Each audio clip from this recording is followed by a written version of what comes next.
High বন্ধুরা, good morning, সুপ্রভাত। আশা করি সবাই ভালো আছেন, ভালো থাকুন, ঈশ্বরের কাছে প্রার্থনা। এই যে দেখুন, ছাদে চলে এসেছি। এত শীত পড়েছে, রৌদ্র উঠেছে, কড়া রৌদ্র।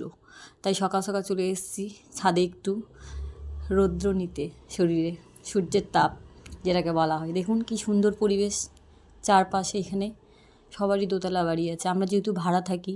এটা চাঁচল, দেখুন কি সুন্দর। আমি একটা ওখান থেকে পাতা নিয়েছি, ছোট একটা, কি সুন্দর, ওটা দেখাচ্ছিলাম হাজব্যান্ডকে।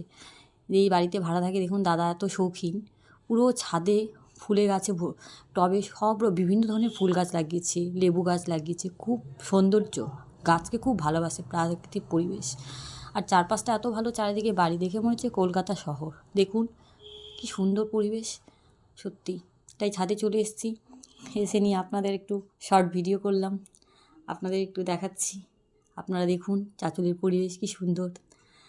ভালো লাগলে অবশ্যই লাইক কমেন্ট শেয়ার করবেন, পাশে থাকবেন। আপনাদেরকে সব যা আমি ভিডিও করি সব কিছু তুলে ধরি, আপনাদের দেখার সুযোগ করে দিই।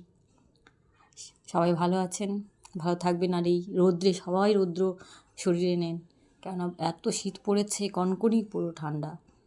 তাই একটু রৌদ্রে আয় না, আধ ঘন্টা উচিত সবারই রৌদ্রে থাকা। তা আমরা সময় পাই না, তাড়াহুড়ো করে রান্না করি। আজকে 10 মিনিটের জন্য উঠে গেছে, হাজব্যান্ডকে বলছে আজকে আমি রোদ্রে নেবো, এত ঠান্ডা পেয়েছি, জলগুলো সব ঠান্ডা হয়ে গেছে, ওই জন্য রোদ্রে চলে এসেছি, বুঝতে পেরেছেন তো। যাই হোক, এই যে কী সুন্দরভাবে আমি ওকে বলছি যে তুমি রোদ্রে আসো না, দেখো তো রোদ্রে এসো কী ভালো লাগছে পরিবেশটা। তাই দুজনে চলে এসেছি। ও বলছে হ্যাঁ, অনেক দিন পর আমি একা একা রোদ্রেই আসতে চাই না, এটা কোনো কথা? বলে তুমি চলো। ও কি বাচ্চা বলুন তো? ওই রকমই সবসময় ঘরে থাকবে, কাজে থাকবে, ওকেও নিয়ে গেছি। তো কেমন লাগছে বলুন পরিবেশটা?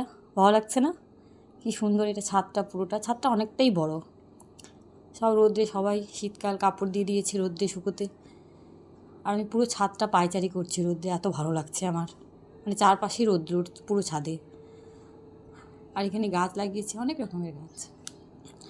তুলসী গাছ আছে, লেবু গাছ আছে, তারপরে আপনার ওই মিষ্টি কুমড়ো বলে দাদা, মিষ্টি কুমড়ো গাছ। এটা হচ্ছে রাস্তা, দেখুন এই যে দুপাশের বাড়ি, এটা সোজা রাস্তা। এই রাস্তাটা দিয়ে চাঁচল স্টেডিয়াম যাওয়া যায়, কলম বাগান যাওয়া যায়। এই রাস্তাটা সোজা। এখানে সবার বাড়িগুলো দেখুন দোতলা বাড়ি, কারো কিন্তু একতলা বাড়ি নেই। তো সবাই আমার চ্যানেলটাকে সাবস্ক্রাইব করবেন।